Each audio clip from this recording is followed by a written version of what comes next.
Hi, my name is Dr. J. Iyengar, and I'm here to talk to you today about shoulder replacement surgery. Shoulder replacement surgery is a treatment for shoulders that become stiff and painful due to severe arthritis. The shoulder itself is what we call a ball and socket joint that allows for tremendous range of motion. The top of the arm bone, or humerus, forms a ball, and the shoulder blade contains a socket, or glenoid, and that forms the shoulder joint. Both of these surfaces are normally covered in cartilage, which cushions the bones and allows the joint to move more smoothly. Arthritis refers to a thinning out of the cartilage that leads to a roughened and painful joint surface, and eventually this can cause bone-on-bone rubbing of the shoulder. In the early stages of arthritis, I usually recommend non-surgical treatment, such as physical therapy to improve range of motion and strengthen the shoulder, oral medications to treat inflammation, and cortisone shots to help decrease joint pain. But once you get to the stage where the cartilage is completely worn out, the treatments become less effective, and it's time to consider a shoulder replacement surgery. In this procedure, the ball of the shoulder is replaced with a smooth metal implant, and the socket is resurfaced with a durable plastic liner to recreate the normal cartilage surfaces. In some cases, the ball and socket are inserted in a reverse orientation, which is called a reverse shoulder. This is done when the rotator cuff muscles that stabilize and move the joint are also damaged as well. Whether you are a candidate for a standard or reverse shoulder replacement is something that I will discuss with you prior to surgery. Either way, the goal of the surgery is to improve pain and restore range of motion and function to the shoulder. Prior to surgery, you will have a complete medical evaluation that typically includes blood work and an EKG to check your heart function. If you have a known heart condition, I will send you to a cardiologist to make sure that your heart is healthy enough to undergo surgery. It is really important to tell me about any ongoing medical issues that could put you at higher risk for complications during surgery. That's so that we can take the appropriate steps to minimize your risk and optimize your outcome.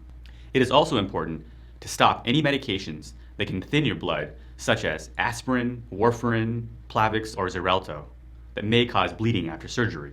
I also recommend patients stop taking anti-inflammatory medications such as ibuprofen or Motrin or Advil that can also increase bleeding risk.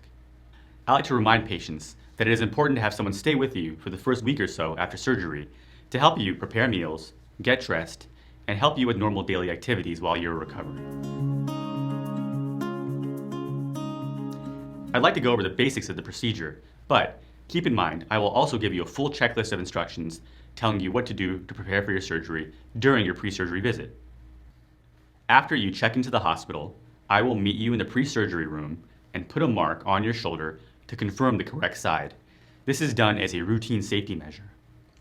You will then meet with the anesthesia team, and they will discuss with you the plan for anesthesia for your surgery and answer any questions that you have.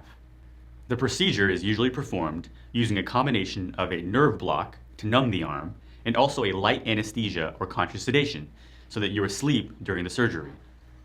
A nerve block is a numbing medication that is placed around the nerves in your shoulder before surgery that blocks all the feeling in your shoulder and arm. This is an important part of preventing pain during and after the surgery. The surgery itself takes about 2 hours and is done through a cosmetic incision in the front of your shoulder to access the shoulder joint. I use a muscle sparing approach that uses the space in between the muscles to access the shoulder joint without having to cut or detach any large muscles. This allows for a faster postoperative recovery and less pain with rehabilitation. With any procedure, there are always risks, although thankfully with shoulder replacement, the complications occur in less than 5% of cases. The risks of surgery include infection, bleeding, nerve damage, blood clots, and the risks associated with anesthesia. Thankfully, these are small risks, and we take several measures to prevent these complications from occurring. After surgery, there's also a risk that you could fracture around or dislocate your shoulder prosthesis. This is why it is so important to wear your sling as directed and have someone with you at all times after surgery to minimize the risk of falling. In the months after surgery, there is also a possibility that your shoulder joint can get stiff or wear out. If this happens, it might require additional surgical procedures. This is also why it is so important to do physical therapy as directed and Take good care of your new shoulder as instructed.